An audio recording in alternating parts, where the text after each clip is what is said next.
Ready for a tale where a quiet, unassuming farmer's son squares off against a gang of ruthless bikers? In this story, all it takes is one electrifying moment in a small-town cafe to turn daily life upside down. Imagine a place where folks greet each other by name and never lock their doors until three roaring motorcycles roll into the parking lot, led by menacing figures who thrive on intimidation. What happens next? A showdown unfolds that pits courage against fear, culminating in a tense standoff no one sees coming. Curious about who stands their ground and how it all ends? Stick around and listen to the entire story for every twist and revelation. And if you enjoy gripping stories like this one, do subscribe to our channel. Your support means the world to us. And by subscribing, you'll stay updated on all the exciting tales we have in store. David Collins sat in his usual seat by the window of the Ridgeway Cafe, silently taking in the early morning light that streamed through the large, slightly smudged panes of glass. He cradled a sturdy ceramic mug in his calloused hands, feeling the gentle warmth radiating into his palms as tendrils of steam curled upward from the black coffee within. For David, this simple ritual of greeting the dawn had become a cherished part of his new daily routine, a deliberate step away from the tense, high-stakes environment of active combat.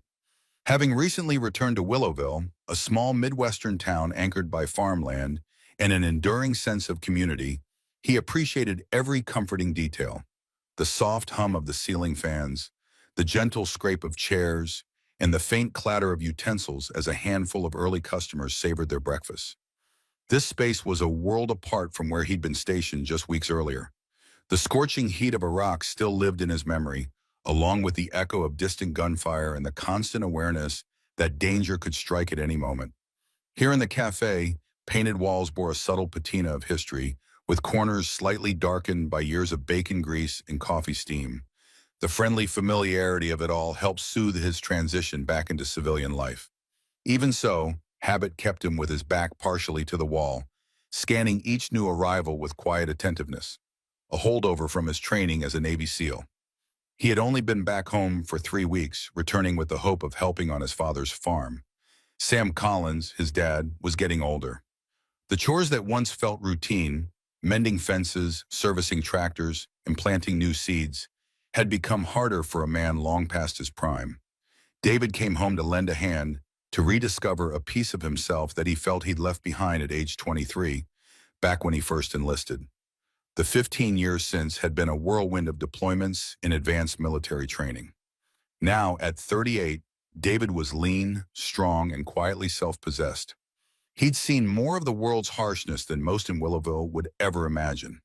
In those first minutes of dawn, he never suspected that the peace he found so comforting would soon be disturbed by a menacing thunder of motorcycle engines. The day started like any other. Linda Foster, the cafe owner, refilled people's coffee cups with her usual warm smile. Harry Lawson and Robert Maxwell, two local farmers, were discussing the price of soybeans at a table a few booths away. Monica Bradley, the high school principal, and her daughter Jill had entered moments earlier, smiling politely at David before settling near the windows. Everything was typical for a summer morning, uneventful and calm. That all changed when the three Harley-Davidsons roared into the parking lot. The bikes looked like gleaming beasts, chrome parts reflecting the morning sun in brilliant flashes. The sudden noise tore through the gentle lull of small-town life. Heads turned, conversations died out mid-sentence, and even Linda paused, coffee pot in hand. Outside, the newcomers cut their engines and dismounted, their heavy boots hitting the asphalt with purpose. David felt an immediate tightening in his chest, an instinctive readiness, though he maintained a steady outward demeanor. He glanced at the cafe door, almost certain these riders were no casual travelers stopping for a cup of coffee. Within seconds, the quiet of the Ridgeway Cafe would be shattered, and everyone inside would experience a tension none of them were prepared for. The Ridgeway Cafe was more than just a spot to grab breakfast. It was the unofficial heart of Willowville. Situated at the crossing of Main Street and Willow Road, the cafe had been open for over 40 years. Its exterior, made of sturdy brick, had weathered countless winters and humid summers, and the chipped green paint on the window frames gave the building a cozy, if somewhat time-worn appearance. Locals loved the place for Linda Foster's friendly service and the sense of continuity it provided. Children had grown up coming here after school, couples had enjoyed first dates in its worn booths, and older folks had turned it into a daily ritual to sip coffee and talk about the weather. This morning, golden sunlight fell through the big windows, casting squares of light onto a black and white checkered floor. The cafe was not large, but the tables were spaced out enough for private conversation. Posters announcing county fairs and local charity events decorated a corkboard near the entrance, and family photos adorned the walls. Some were Linda's family pictures, and others showed festival parades featuring past mayors and local heroes. The old air conditioning unit rattled in the corner, fighting to keep the interior cool against the growing summer heat. For David Collins, the cafe had quickly become a small haven. Having missed so many simple pleasures, like fresh coffee that wasn't made in a military-grade pot, or the comfort of passing a friendly neighbor, he found solace in this place. He had chosen a corner booth not just for comfort, but for habit. It allowed him a clear view of the entrance, the windows, and the rest of the room. Even here, thousands of miles from the deserts he'd patrolled, he couldn't fully turn off the instincts that had kept him alive during multiple tours. In that moment, Linda was moving between tables, carrying plates of pancakes and eggs. Harry Lawson and Robert Maxwell quietly debated fertilizer costs, while Monica Bradley and her daughter Jill studied the summer schedule for the local high school. Jill, 14 years old, appeared restless but observant, scribbling occasionally in a small notepad. David remembered her vaguely from years ago. She'd been just a toddler then, and now she was on the cusp of adolescence. The normalcy of that scene was comforting, even as David's mind occasionally drifted to the tasks he needed to tackle on his father's farm after breakfast.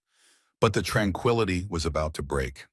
The roar of motorcycle engines outside had everyone exchanging nervous glances. A tightness appeared in Linda's face, a flicker of anxiety. She set her tray down on the counter, trying to maintain her composure, but her hands trembled slightly. Harry and Robert, men who had seen their share of hailstorms and droughts, instantly fell silent. Monica's eyes snapped to the door. Jill's pencil paused mid-notepad, as though she sensed a disruption was coming. When the door finally swung open, it might as well have been a dramatic entrance on a stage. 3 men strode in wearing leather vests emblazoned with a hawk insignia that read Iron Hawks. Each man carried himself with an air of swagger, proof that they knew how to dominate a space. The one in front was tall, with a grizzled salt and pepper beard and calculating blue eyes. Behind him, a wiry man with tattoos up and down his arms hovered near the entrance, as though scanning for threats. And bringing up the rear is a veritable giant, broad-shouldered and heavy-set, his vest tight across a massive chest. David noted their practiced movements. Even if the rest of the patrons only saw 3 rowdy bikers, he recognized a certain method to how they spread out. One near the entrance, one by the far window, and the leader at the center. That spelled trouble to him, a sign that intimidation was their default tactic. The cafe's hum vanished into an uneasy hush, and Linda's face tightened further. Though David's expression remained tranquil, a sense of inevitability knotted his gut. This was no casual pit stop. The Iron Hawks had come for something else entirely, and he had the unsettling feeling that he was about to find out what it was. David Collins's return to Willowville was meant to be a quiet homecoming. After spending 15 years in the Navy, most of them in the elite SEAL teams, he had looked forward to reacquainting himself with life on the family farm. He remembered the long summer days of his youth when he'd help his father bale hay under the sizzling Midwestern sun, the evenings spent shucking corn on the porch, and the deep sense of satisfaction he got from watching seeds sprout into golden fields. He hadn't anticipated, however, that adjusting to civilian life would prove so complicated. Walking through the old farmhouse 3 weeks ago, he'd noticed the faded photographs of him as a teen, standing next to Sam Collins, both of them covered in mud after a day's work. It felt like a lifetime ago. Now the chores were heavier. Sam's once sturdy back complained of arthritis, and the fences on the property were riddled with holes. Their tractor sputtered more than it roared, and the barn roof looked about ready to collapse in a future storm. David had come back to help, to fill the gap left by his father's aging hands. Yet he also carried invisible baggage, the mental weight of 4 deployments, the memory of lost comrades, and the uneasy sense that normalcy might forever elude him. For the townspeople, David's return was something of a curiosity. Many remembered him as a quiet teen who kept mostly to himself, content to do chores and help out at local events without much fanfare. Seeing him now at 38, bearing the lean muscle and poised bearing of a seasoned operator, made them realize just how much he had changed. A few whispered that he'd been in some kind of special forces. Others simply remarked on the scars visible on his forearms or the faint hardness in his gaze. Yet David tried to keep it simple. He was just a farmhand now, a devoted son wanting to mend fences and learn how to live without scanning every rooftop for snipers. Each morning, he'd drive into town for a quiet breakfast. He'd enjoy a thick cup of coffee and maybe some of Linda Foster's famous cinnamon rolls, then head out to fix what he could on the farm. On this particular morning, his plan had been no different until the Ironhawks arrived. Seated in his corner booth, David felt a jolt of that old combat readiness. It wasn't that he wanted a fight, but the potential for conflict was as plain as day. He'd been around enough dangerous men to know the signs, the swagger, the unspoken coordination, the way they scanned the faces of those present, weighing who might offer resistance and who would fold at the slightest show of force. Glancing around, he saw Linda's discomfort. Her usual warm smile had vanished, replaced by an anxious quiver in her lips as she placed the coffee pot on a nearby table. Monica Bradley instinctively shifted closer to Jill, shielding her daughter from potential harm. Harry and Robert looked uneasy, possibly remembering rumors of biker gangs harassing nearby towns for protection money. The cafe, normally alive with friendly banter, had fallen into an almost reverent silence, everyone waiting to see what these newcomers would do. David's eyes locked onto the tall, grizzled leader. The man had not yet spoken, but David could read his body language. Absolute confidence, a sense of entitlement. This was a man used to seeing fear and using it to his advantage. David silently braced himself, hoping, though not optimistically, that the Iron Hawks would just order breakfast and leave. Yet the expression on the leader's face, flanked by his two formidable companions, spoke volumes. If anything, they were here to collect fear as a form of currency, and David intended to see that they didn't get what they came for. Inside the cafe, an almost tangible heaviness cloaked the patrons as the Iron Hawks divided up their territory. The tall, grizzled man with the salt and pepper beard, Bullet, as David would later learn, took the center of the room, scanning each table with methodical slowness. To his left was Razor, a lean, restless figure whose eyes flicked from person to person, pausing on Jill in a way that made Monica bristle protectively. Near the door stood Goliath, a giant of a man with arms like tree trunks and a silent, menacing aura that seemed to fill the entryway. Though no one had yet spoken, the unspoken threat was deafening. Harry Lawson shifted uncomfortably in his seat, and Robert Maxwell cleared his throat, but neither mustered the courage to confront the newcomers. Linda Foster hovered behind the counter, one hand idly brushing against the telephone, as if calculating whether to call the police would make matters worse. The only person who appeared completely composed was David Collins, who continued sitting in his corner booth, outwardly calm, yet internally calculating what he might need to do if things went sideways. Bullet broke the silence. "Nice little place you got here," he remarked, his voice carrying a rough edge that suggested he'd spent years barking orders. Quiet, but maybe too quiet. He surveyed the room like an inspector passing final judgment. What's a man got to do to get some service?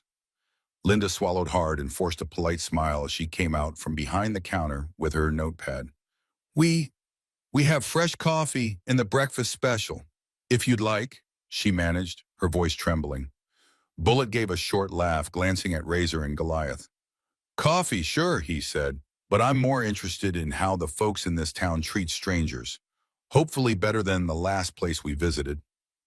The sharpness in his tone was a clear warning. This wasn't just small talk. As Linda hurried to fill a mug, Razor grinned at Jill, who shrank closer to her mother. "How old are you, kiddo?" he asked, the question laced with a cruel undertone. Monica immediately put an arm around Jill, glaring daggers at Razor but staying silent. David watched the exchange, feeling the stirring of anger. Threatening a child, even indirectly, revealed exactly the kind of men the Iron Hawks were. Before the tension could escalate, David set his coffee mug down with a slight clink. The soft noise was enough to draw Bullet's attention. Their eyes met, Bullet's piercing blue stare, hardened by years of intimidation, and David's steady green gaze, shaped by battlefields far from Willowville. The cafe grew even quieter, as though all the sound had been sucked out by the gravitational pull of their confrontation. Bullet narrowed his eyes. "You got something to say, tough guy?" he asked, his posture shifting to face David fully. Razor glanced over, curious, while Goliath merely folded his massive arms and waited. The unspoken question in the air was whether David would challenge them or step back, like everyone else seemed to be doing. David inhaled slowly, letting the tension simmer. "Just wondering if you plan to harass everyone in here," he said quietly, "or if you're actually looking for something besides trouble." His voice was calm, controlled, a far cry from the brashness the Iron Hawks likely expected. A cynical grin formed on Bullet's lips. "Brave words, friend, but words don't mean much unless you can back them up. Who are you anyway? Some farmhand?" David allowed himself a tight smile, well aware that Bullet had no idea who he was or what he'd done. "Name's David Collins," he replied, voice level. "Just a guy trying to have his morning coffee in peace." He kept his eyes locked on Bullet. Around them, the other customers watched, torn between fear and a flickering spark of hope that perhaps someone, maybe David, would stand up to these bullies. Bullet cocked his head, examining David with renewed curiosity. There was something in David's demeanor that unsettled him. This was not a man who quivered under a bully's gaze. Razor, still sitting near the window, seemed to sense it too, as his nervous grin faded. Goliath shifted his weight, the doorframe creaking beneath his broad shoulders. They might have been the Iron Hawks, known to terrorize multiple counties, but a hint of uncertainty crept across their faces. David, meanwhile, kept his emotions tightly under control. He had faced warlords and insurgents in harsh deserts and crumbling cities. He had led teams through night raids and rescue missions, always maintaining focus under pressure. In those moments, a single misstep could cost lives. Here the stakes were different. This was his hometown, filled with people he knew or had at least seen throughout his youth. While he had no desire for a violent confrontation, he also refused to let these bikers walk all over the place. Monica Bradley exhaled quietly, hugging Jill's shoulders. Harry Lawson glanced at Robert Maxwell, and both seemed to silently acknowledge that something pivotal was unfolding. Linda Foster dared to step a bit closer, setting down the coffee pot on the edge of the counter, as though she wanted to be ready to intervene with words, or at least call the police. The hum of the air conditioning unit seemed amplified now, filling the silence that had fallen after David's calm retort. "David Collins, huh?" Bullet drawled, letting the name roll off his tongue.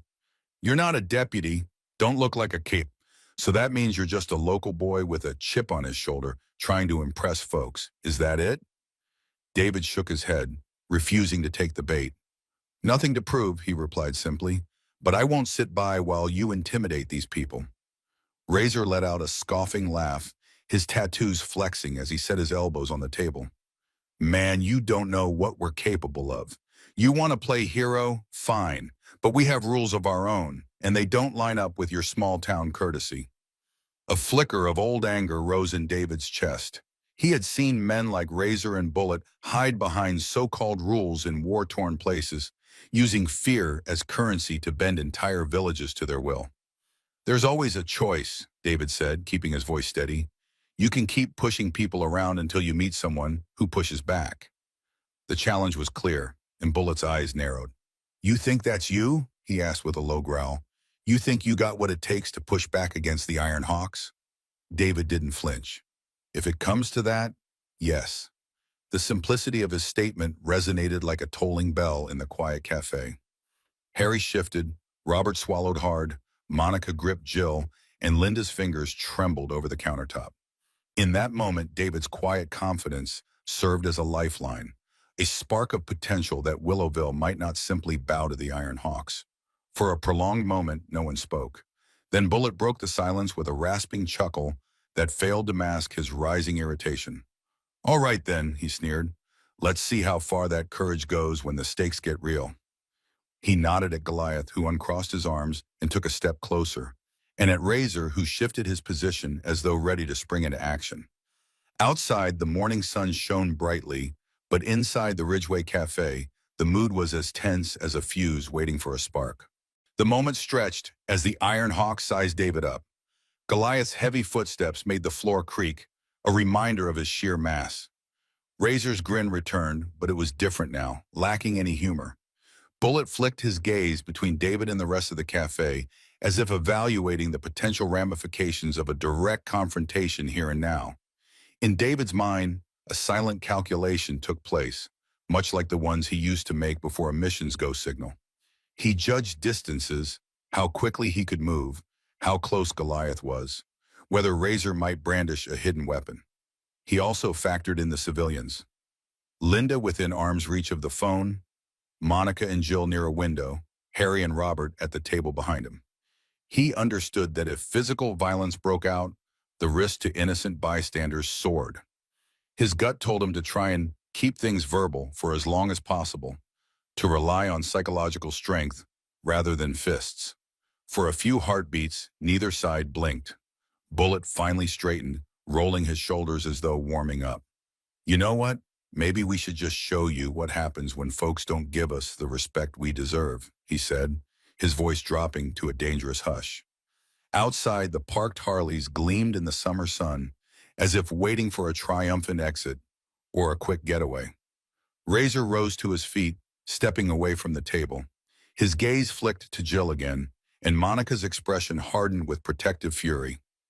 Don't even think about it, Monica muttered, surprising herself with the steel in her voice. Razor just sneered, waving off the threat as though it were laughable. David decided it was time to steer things away from the edge. If you want respect, he said, directing his words at Bullet, try earning it instead of demanding it. He stood up slowly, making a deliberate show of calm confidence, even as adrenaline pulsed through his veins. At 6 feet tall and with a lean, muscled frame, he was not physically towering like Goliath, but his presence held a different weight. Bullet folded his arms over his chest, pushing out a short bark of laughter. Is that right? I suppose you think you're the one to teach us a lesson? He scanned David's stance, looking for signs of uncertainty. Instead, he found unwavering poise. Across the cafe, Jill clung to Monica, but her eyes brimmed with curious determination. Linda hovered by the counter, expression torn between fear and an odd sense of reassurance. Harry and Robert exchanged tense glances. If violence erupted, they weren't sure they could do much to help David, but they also hated the idea of watching him stand alone against these thugs. David didn't raise his voice. He didn't need to. You threaten people who've never done you harm, he said. That might work in some places, but here, you'll find we care about each other. He allowed his words to settle, his gaze flicking around to the other patrons as though reminding them they were stronger as a community than isolated targets. That statement gave Bullet pause, just for a second. It was evident that the Iron Hawks had expected everyone to cower or maybe call the police, who would arrive too late to do much. They hadn't anticipated a direct challenge from a man who looked like a farmhand, but spoke with the calm intensity of someone used to far more dangerous environments. Bullet opened his mouth, perhaps to volley back an insult, but David's stance remained unbroken. The cafe was so silent that the hum of the AC felt loud, thrumming like a heartbeat against the tension. Just as Bullet seemed poised to deliver another threat, the door chimed again, drawing every eye in the cafe. The sudden jingle felt oddly out of place in the midst of such a charged standoff. A slender middle-aged man wearing a tan uniform stepped inside. His name badge read Deputy Andrews. He paused in confusion, taking in the scene. The trio of leather-clad bikers, David standing in a half-combative posture, and the array of anxious faces. A flicker of uncertainty passed over Deputy Andrews' features, but he quickly schooled his expression into something resembling confidence. "Morning, folks," he said, his voice not quite as steady as he'd probably intended. "Linda, I was just stopping by to grab my usual coffee. Everything all right here?" Razor took 2 steps back, crossing his arms and leaning against a table as though he were merely a bored observer. Goliath cast a sidelong glance at Bullet. The leader of the Iron Hawks adopted a more casual stance, an oily smile curling his lips as he responded, "Of course everything's fine, officer. We were just introducing ourselves to the good people of Willowville." David relaxed his shoulders a fraction, recognizing an opportunity to de-escalate. He offered a nod to Andrews, not quite smiling, but at least acknowledging the deputy's presence. Monica tightened her grip on Jill, relieved but not entirely sure the confrontation was over. Linda looked from David to Andrews, then to Bullitt, clearly unsure how to handle this unexpected shift.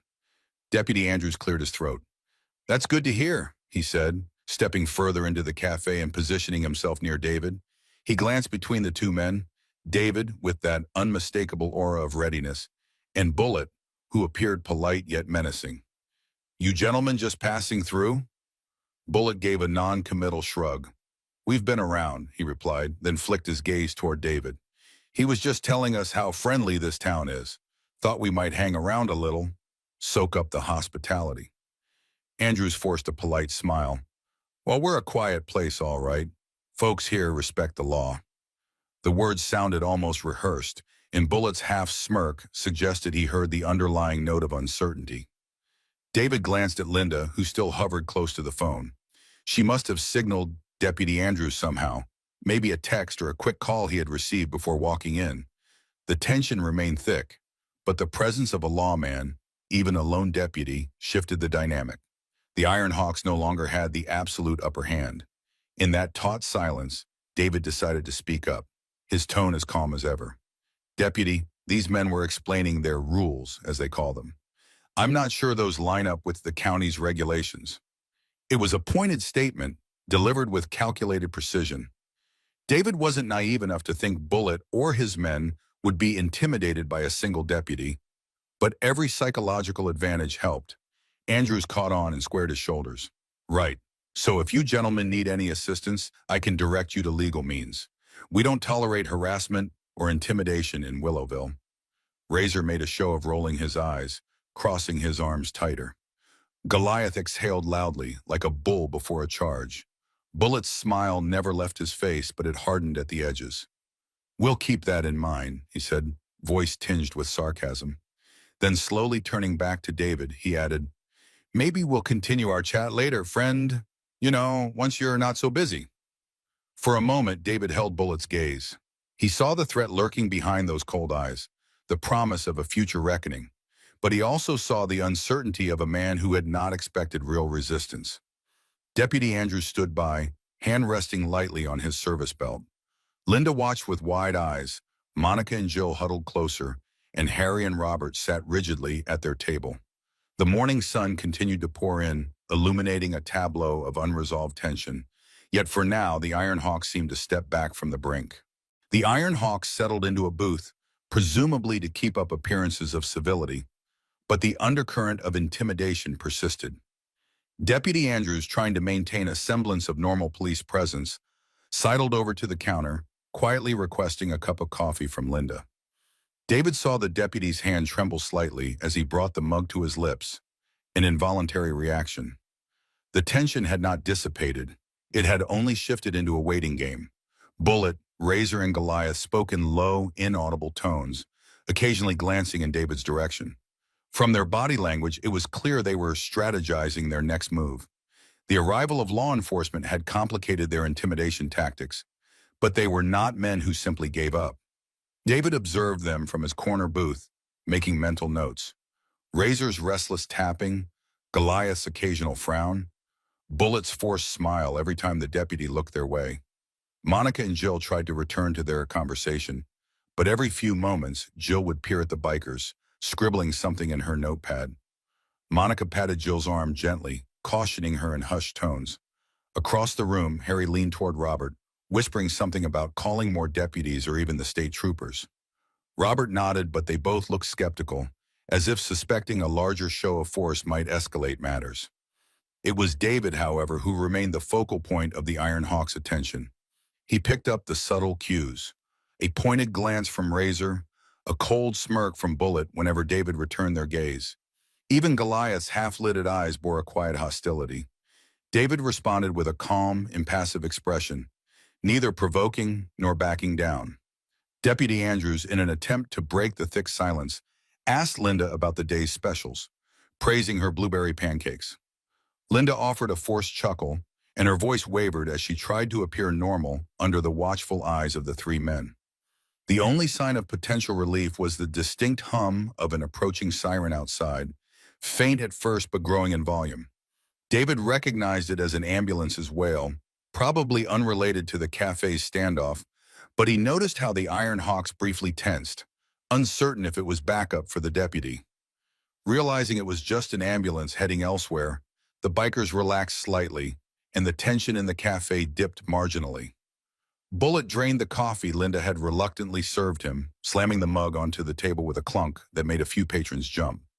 Razor's attention snapped back to David, and he sneered as though silently challenging him to react. David merely took another sip of his own coffee, refusing to engage in a stare-down. Eventually, Deputy Andrews cleared his throat.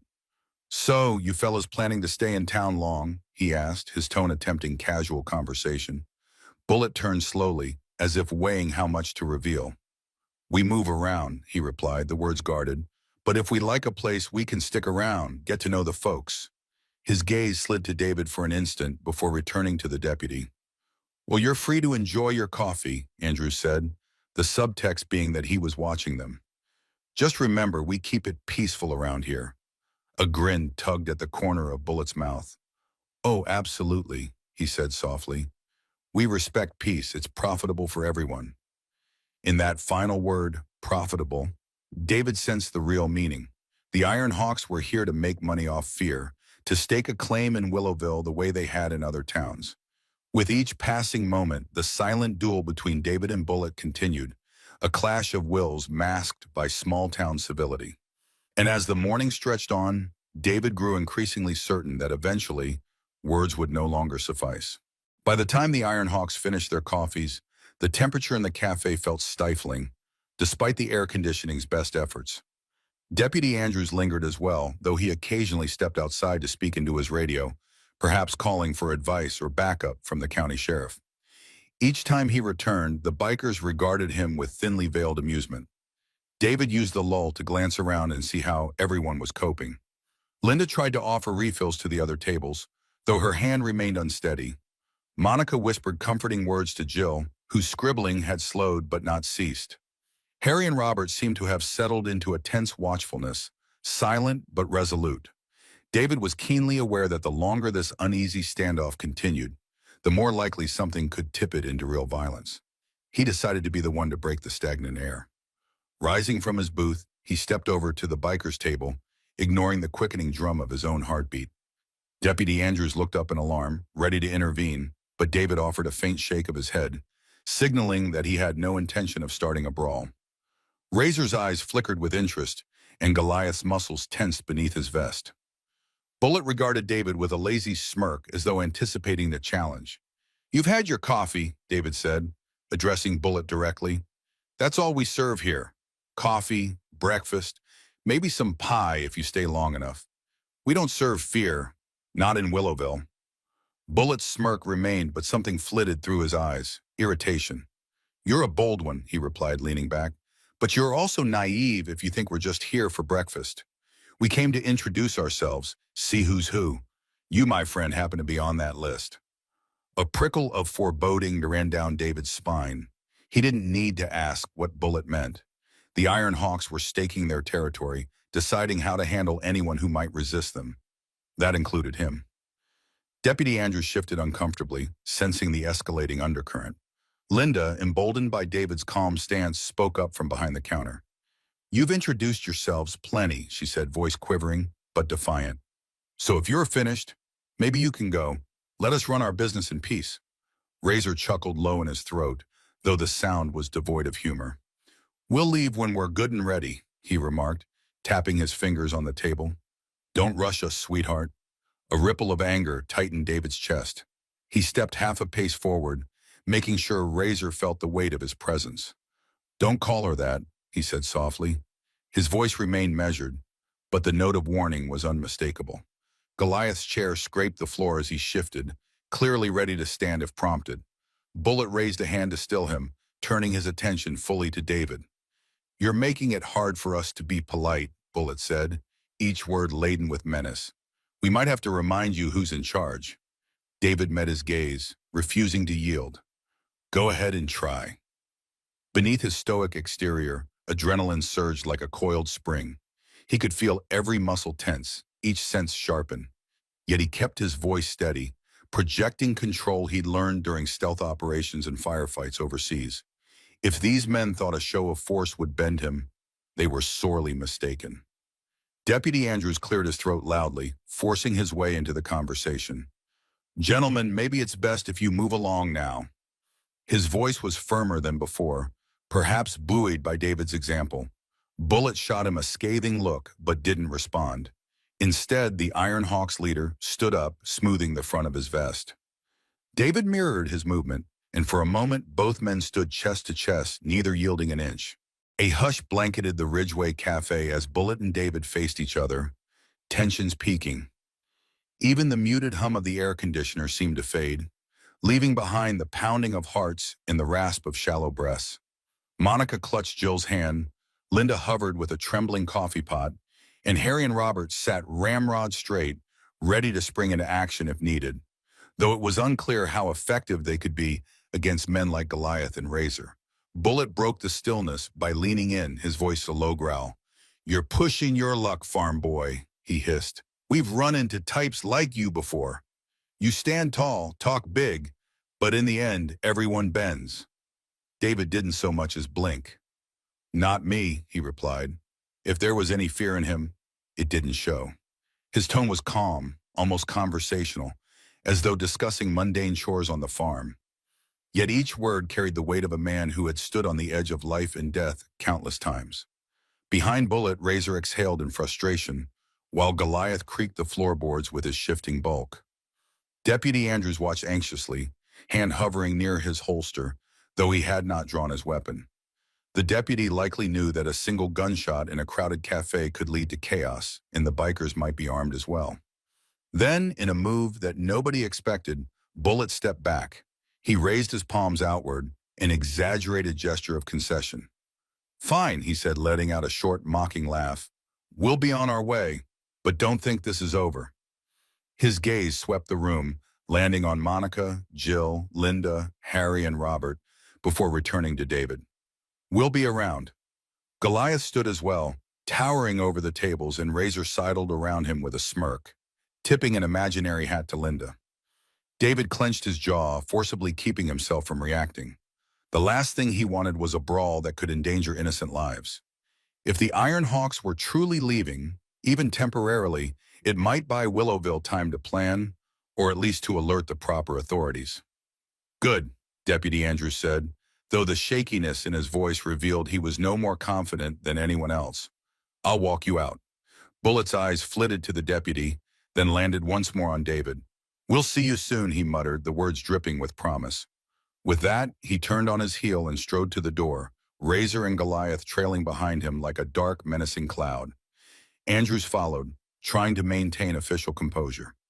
For several moments after the bikers left, no one in the cafe moved.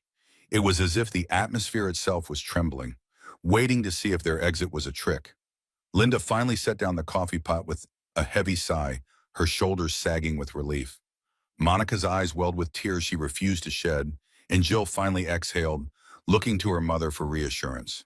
Harry and Robert exchanged solemn nods, a silent agreement that what had happened was just the beginning of something far larger than any of them had anticipated.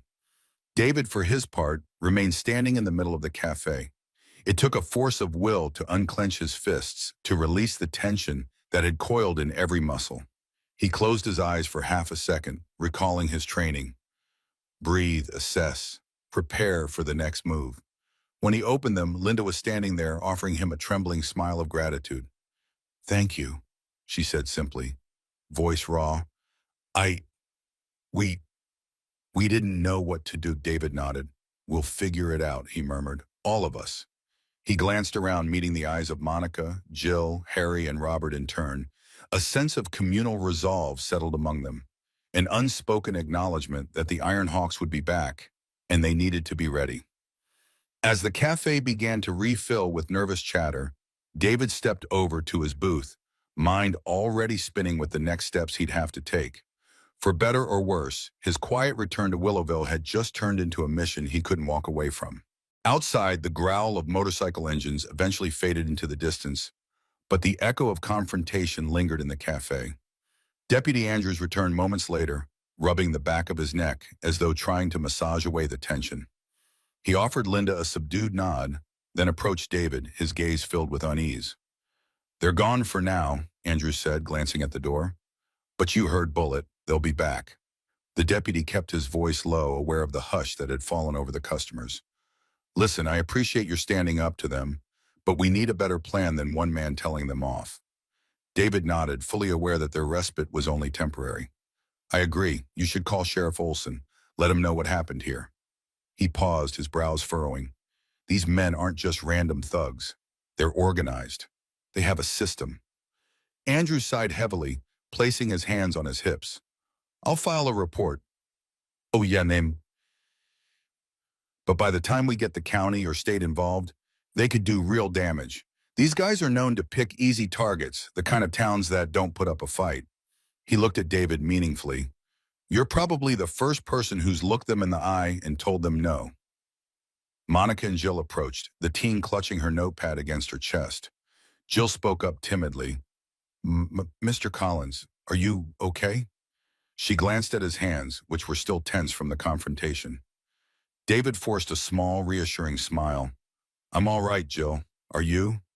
He noticed the fear in her eyes, and a pang of guilt shot through him. Guilt that a girl this age had to witness such intimidation in her hometown. Jill nodded, though her eyes remained troubled.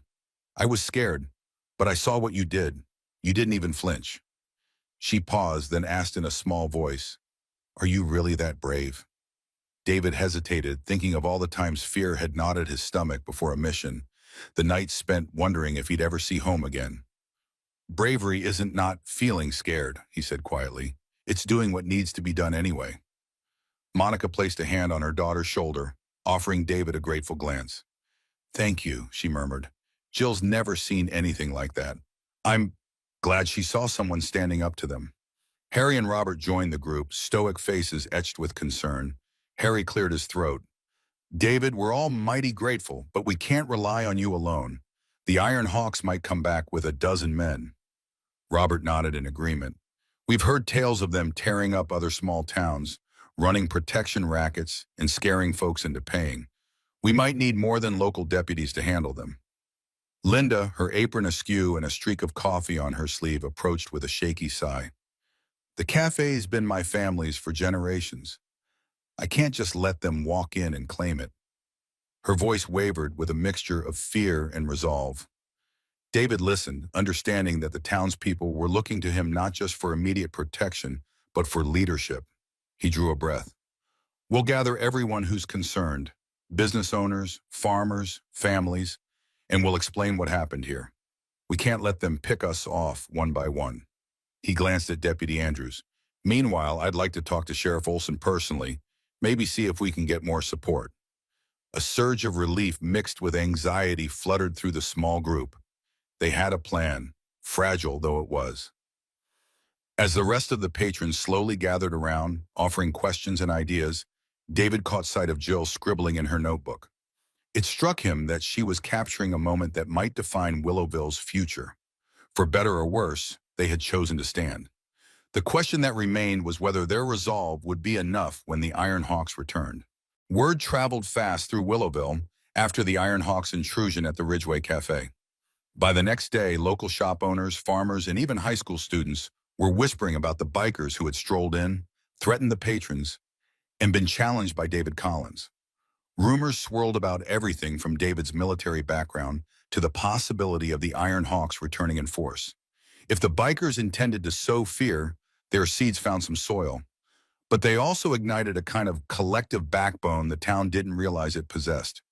David spent that day helping his father mend a section of fence on the north side of their property. Every now and then, Sam Collins would pause, leaning on a post and studying his son with a mix of pride and concern. "Heard about the ruckus at the cafe," Sam said, voice gruff from years of shouting over tractor engines. "You sure you want to get mixed up with those types, son?"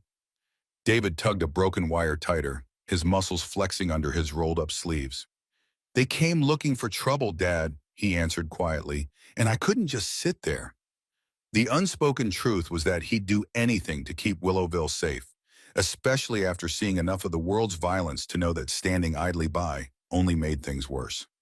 That evening, David met with Linda, Harry, Robert, Monica, and a handful of other concerned citizens at Town Hall. The building was a modest structure, wooden floors, squeaky chairs, and dusty historical photographs lining the walls. They gathered in a small room typically used for local events or Lions Club meetings. Deputy Andrews was present, flipping through his notes from the previous day. The sheriff's short-staffed, Andrews admitted with a frown. He can send a couple more deputies on rotating patrols, but we don't have the manpower to station someone in town 24/7. He glanced around at the anxious faces. We'll do our best, but these Iron Hawks, they're mobile and they strike fast. Harry nodded in grim agreement. We heard they cleaned out that convenience store 2 towns over. The owner was hospitalized when he refused to pay them. That's not just intimidation, that's assault. Linda inhaled sharply, arms wrapped around herself as if warding off a chill. We have to stand together, she said, echoing the sentiment David had expressed the day before. If we let them think we're weak, they'll take advantage. Monica gently nudged Jill forward. The teenager held up her notepad, eyes shining with a mixture of nervousness and determination. I wrote down everything I saw at the cafe, Jill explained. License plates, descriptions of their jackets, everything. Deputy Andrews perked up at that. That's good evidence, he said, flipping open his folder. Might help if we can get a warrant or track them if they cross county lines. David looked around the group, moved by how each person offered what they could. Farmers talked about using their pickup trucks and CB radios to form a neighborhood watch. The small business owners mentioned pooling resources for extra security cameras. Monica said she'd organize an emergency text alert system for parents. Jill promised to keep documenting any suspicious activity. Even though fear underpinned many of their voices, the collective resolve was palpable. Yet David recognized the limitations. This was still a small town, full of everyday folks who had homes, families, and limited resources. The Iron Hawks likely had more men, more weapons, and more experience in using violence to get their way. He didn't voice these thoughts, but he felt them in his gut. The best strategy might be to convince the Iron Hawks that Willowville was not worth the hassle, or at least not an easy target. As the meeting wrapped up, David stood near the door, exchanging parting words. Linda offered a warm yet anxious smile.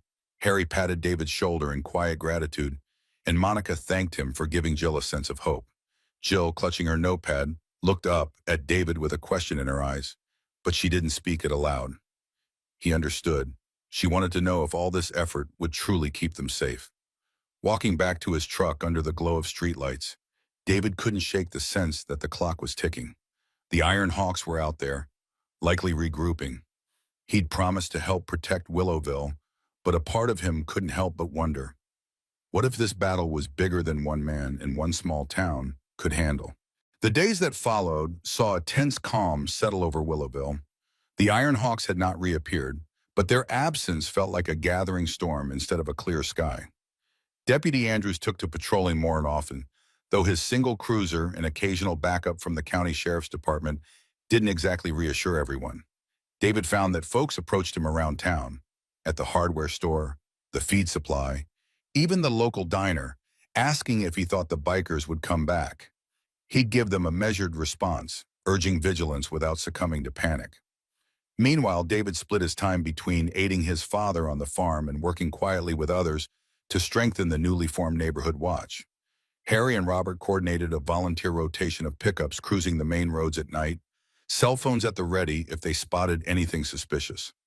Linda had installed a security camera above the cafe's entrance, something unthinkable in a town where the biggest crimes used to be the occasional stolen bicycle or after-hours joyride. Jill typed up notes from the last meeting, including the physical descriptions she'd recorded of the Iron Hawks. One afternoon, as David was repairing a broken fence post, he received an unexpected visitor. Monica Bradley pulled up in her sedan, dust kicking around the tires. Jill was in the passenger seat, clutching what looked like a folder stuffed with papers. David wiped sweat from his brow and greeted them with a friendly wave. "Hope we're not interrupting," Monica said, stepping out onto the gravel. Jill insisted we come by.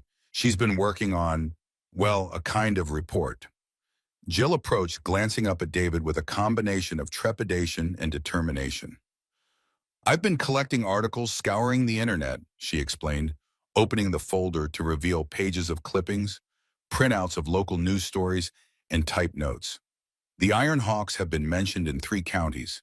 People talk about a big man named Goliath, a smaller guy with tattoos called Razor, and their leader, sometimes called Bullet. David scanned the printouts. There were mention of petty thefts escalating to aggravated assault, extortion from shop owners, and even rumors of drug running. You've done a lot of work here, he said, impressed. It confirms what we suspected. They operate like a mobile gang, picking off towns where the police presence is minimal. Jill nodded, her cheeks flushing with either pride or nerves. They rarely stay in one place more than a few weeks. They hit, scare people into paying, then move on. But some smaller towns have tried to fight back. Monica added, the success stories are usually where the whole community stands united, or where local authorities team up with state law enforcement. We're hoping that if we can gather enough solid proof and show that Willowville isn't an easy mark, they'll leave for good.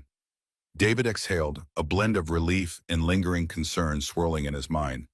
This is good intel, he said, carefully returning the papers to Jill. Keep it safe, and be careful who sees it. The Iron Hawks aren't the type to appreciate people digging into their business. He couldn't help noticing Jill's determined expression. She reminded him of himself at that age, driven to fix problems, to protect those she cared about, though she lacked the jaded caution that came from military experience. In a way, her youthful optimism was just what the town needed. Before they left, Monica asked quietly, do you really believe we can make them leave? David paused, glancing out over the fields before meeting Monica's gaze. I believe we can make it harder for them to stay, he replied. Bullies look for easy wins. If we're not easy, they'll move on. He just didn't add that he worried where they'd move on to next, and whether Willowville's stand might trigger a vicious response before the bikers left. As Monica and Jill drove off, David resumed his fence repair with renewed focus. In the back of his mind, he knew that every nail he hammered was also a metaphor for fortifying the town against a threat looming beyond the horizon. Late summer heat shimmered across the roads leading into Willowville, carrying with it a sense of uneasy anticipation. Even as townsfolk tried to go about their daily routines, shopping, farming, gossiping, an undercurrent of tension weighed on everything. People double-checked locked doors, a rare practice in a place where many still remembered leaving keys in the ignition of their trucks without worry. Parents walked their children home from the park in small groups, exchanging vigilant glances at every passing motorbike or unfamiliar car. David Collins felt that vigilance most acutely. He couldn't completely shed his military mindset, and perhaps that was an asset right now. Each morning he'd do a quick run through the farmland, checking for tracks or any sign that the Iron Hawks had crept in during the night.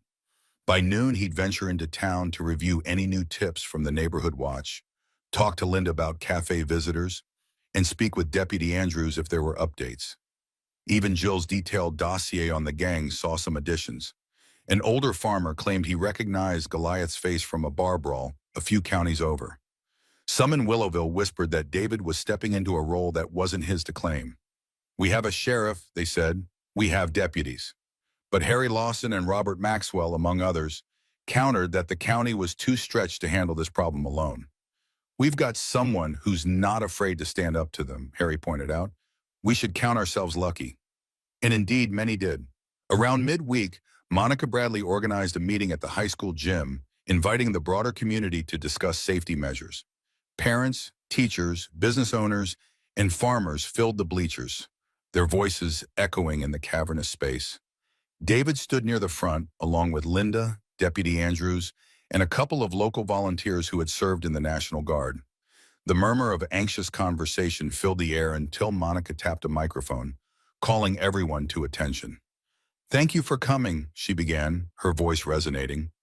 We're here because we value our town's safety and freedom. The appearance of the Iron Hawks signals a threat we can't ignore. We need to stand together, find ways to protect each other, and coordinate with law enforcement. Deputy Andrews offered a candid briefing. We've gathered what evidence we have, but our resources are limited. We're encouraging everyone to report any suspicious activity immediately. We can't do this alone."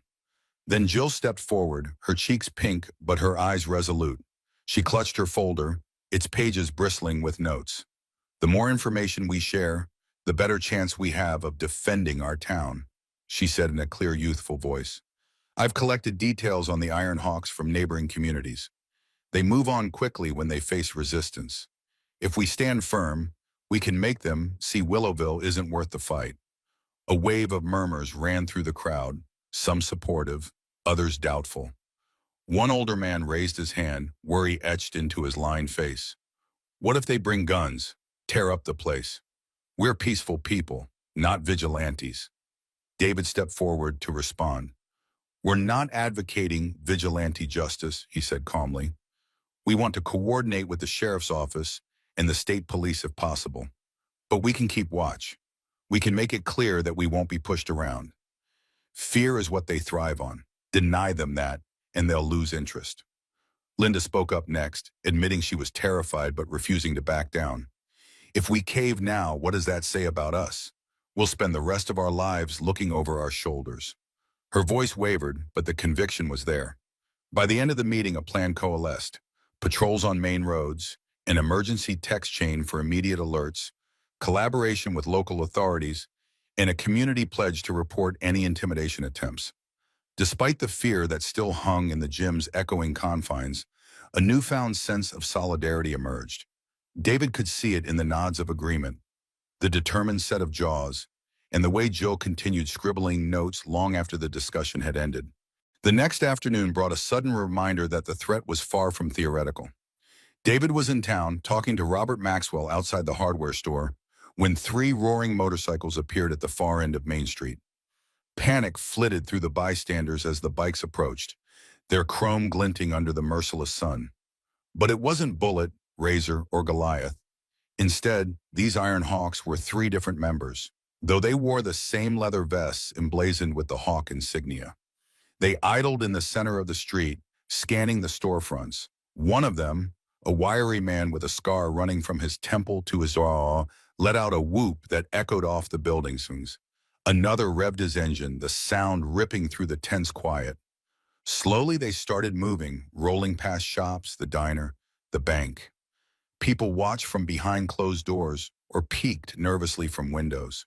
David stood his ground on the sidewalk, arms folded, gaze unwavering. When the bikers spotted him, they slowed. The scarred rider eyed David, then nodded to his companions. They pulled over in front of the hardware store, engines still rumbling. Robert tensed beside David, but David placed a steadying hand on the older man's arm. The scarred rider called out, "We heard this town's got a hero." His tone was thick with mockery, but also curiosity. "Which one are you? The farmer or the cop or the teenage girl with the notepad?" His comrades laughed. David took a single step forward, meeting the man's gaze evenly. "If you're looking for trouble, you won't find it here," he said, voice calm but carrying authority. "We're just people who don't like being threatened." One of the other riders, a heavy-set woman with a sleeve of tattoos, snorted. "Threatened, huh? That's a strong word." She tipped her head in a gesture of mock innocence. "We're just passing through, checking on your hospitality." Robert took a shallow breath, and David could almost hear his heart pounding. A few pedestrians lingered at a distance, uncertain whether to step in or flee. Moments passed like hours. Finally, the scarred rider revved his engine again. "Well," he drawled, "maybe we'll find out soon enough if your town's as brave as they say." He cast David a long, measuring look before releasing the throttle, and in a haze of exhaust fumes, they sped away. Robert let out a ragged breath, stepping closer to David. "They're testing us," he said shakily, "seeing if we'll break." David nodded, a cold certainty settling in his stomach. "Yeah," he murmured, "they're scouting, letting us know they can come through any time." He forced himself to relax his fists. He hadn't even realized they were clenched. "We'll have to let everyone know. The rest of the Hawks might be following soon." That evening, David helped spread the word at the cafe and among the neighborhood watch volunteers. Linda posted a sign by her register that read, "We stand together, no fear," a small but defiant gesture. Jill included the incident in her expanding dossier, meticulously writing down license plates and rider descriptions. Deputy Andrews frowned deeply when he heard about the encounter, radioing it in but receiving no immediate solution from the county authorities. The tension was now palpable, thick as the humid air before a Midwestern storm. David felt its pressure on his shoulders, a weight that reminded him of nights spent guarding outposts in foreign lands. But this wasn't a war zone in the official sense, it was home. And as the days wore on, he wondered how far the Iron Hawks would push, and whether Willowville's resolve would hold when the confrontation arrived in earnest. When the Iron Hawks came back in full force, the standoff was both expected and dread-inducing. It happened on a Thursday morning, under skies thick with humidity that promised an afternoon thunderstorm. David Collins was in the cafe again, sipping coffee and going over farmland repair notes on a worn notepad. Harry and Robert were there too, discussing weather patterns near the window. Jill and Monica had stopped by for a quick breakfast, pancakes and orange juice, before heading to the high school for summer program planning. Linda greeted them all with a faint smile, still proud of the "We Stand Together, No Fear" sign taped behind the register. A low rumble announced itself before the door swung open. The Iron Hawks arrived in a pack of 6 this time, including Bullet, Razor, and Goliath at the forefront, flanked by 3 more members David had never seen before. One, tall and lean, with fiery red hair, scanned the room as though memorizing every face. Another wore a bandana over most of his head, revealing only narrow, calculating eyes.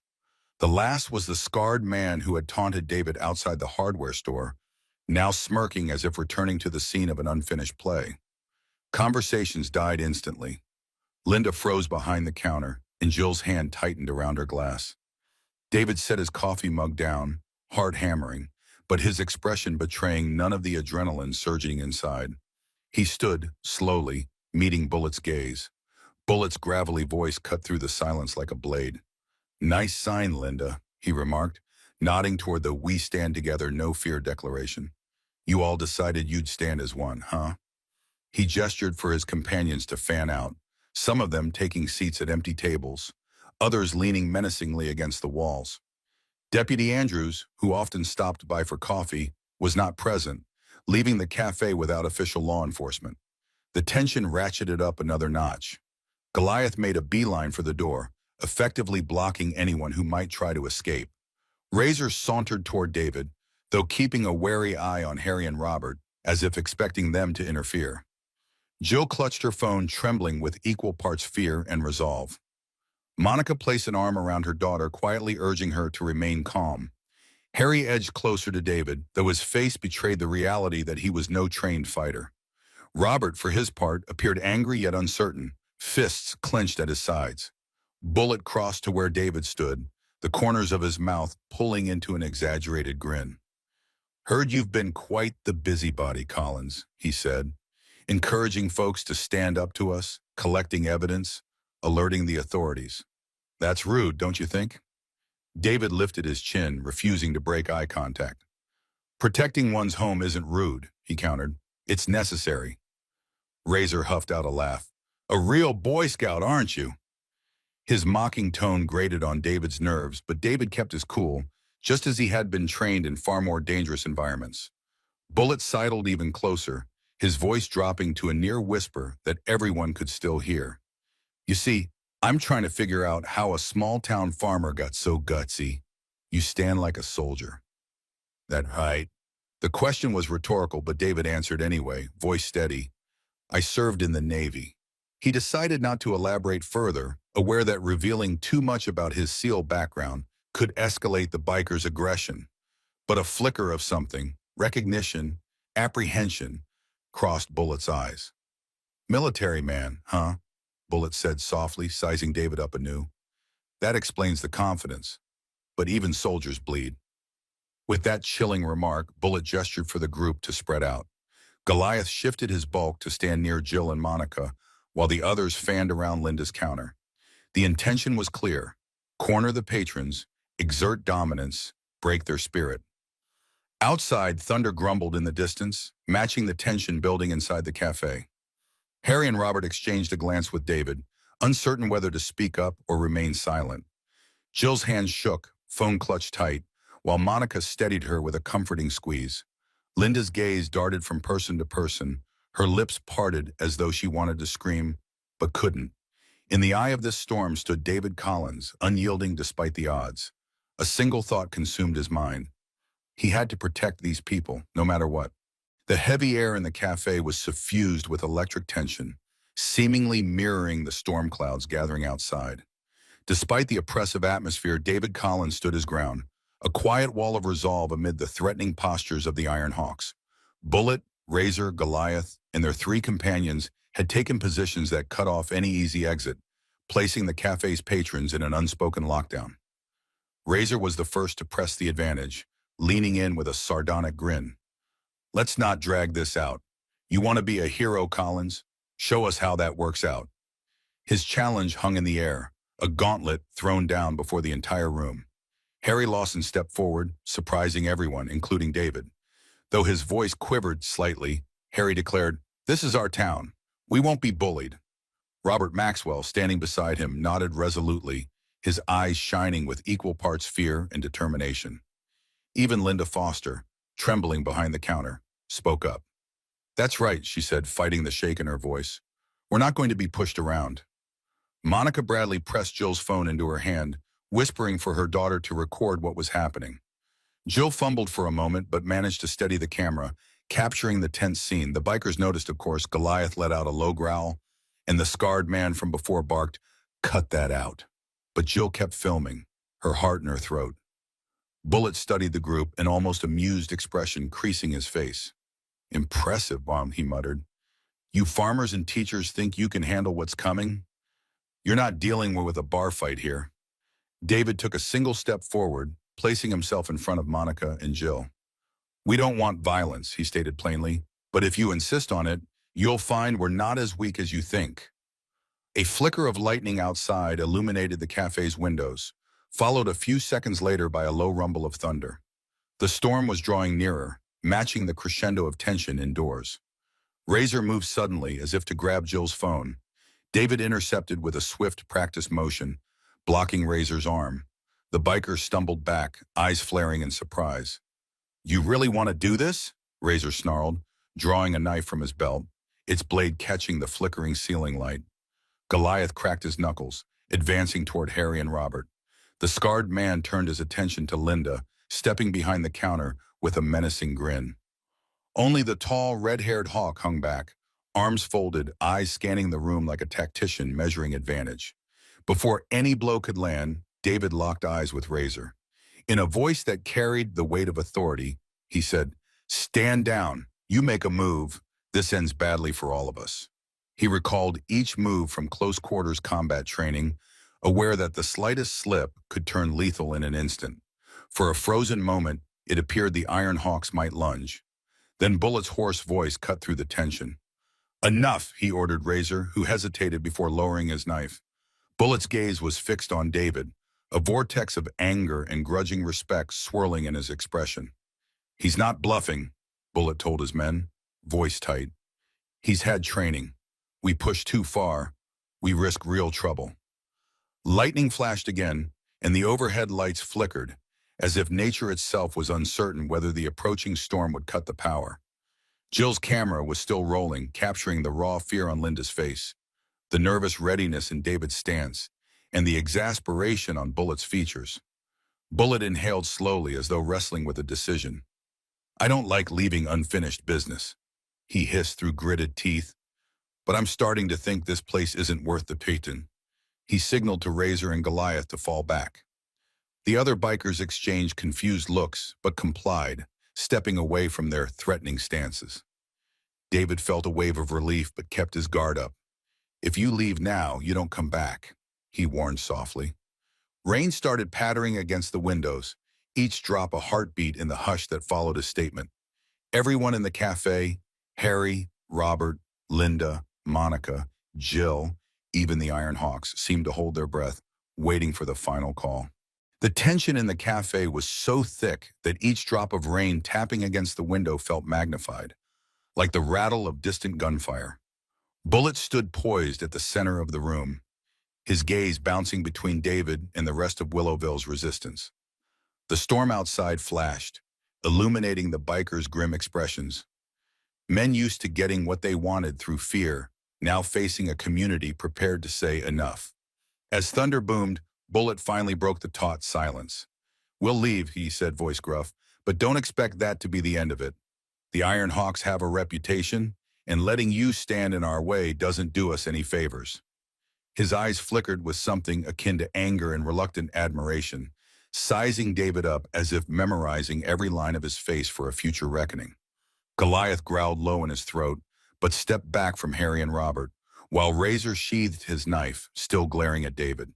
The other bikers shifted uneasily, uncertain whether to voice their dissent. Outside, the wind howled, driving sheets of rain against the cafe's windows. It felt as though the entire town might blow away in the storm. Monica cradled Jill's shoulders protectively, though Jill kept the phone camera trained on the bikers, capturing every detail. Linda, breathing heavily, leaned against the counter as if her legs threatened to give out. Harry and Robert stood side by side, chests heaving, and David, eyes locked on Bullet, braced himself for any sudden betrayal. "Reputation," David repeated quietly. "Go somewhere else if you want to bully people. This town isn't going to bend." Though his words were measured, their impact was like a hammer blow on the remnants of the Iron Hawk's intimidation. Bullet let out a harsh laugh. "Tough talk, soldier boy."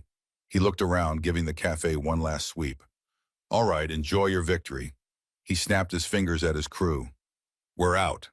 The storm's ferocity seemed to crash against the walls as the bikers moved toward the door. Water dripped from their leather vests as they stepped onto the slick pavement outside, the roar of their engines mingling with the rolling thunder. Razor paused for a moment, leveling a final sneer at David before slipping into the downpour.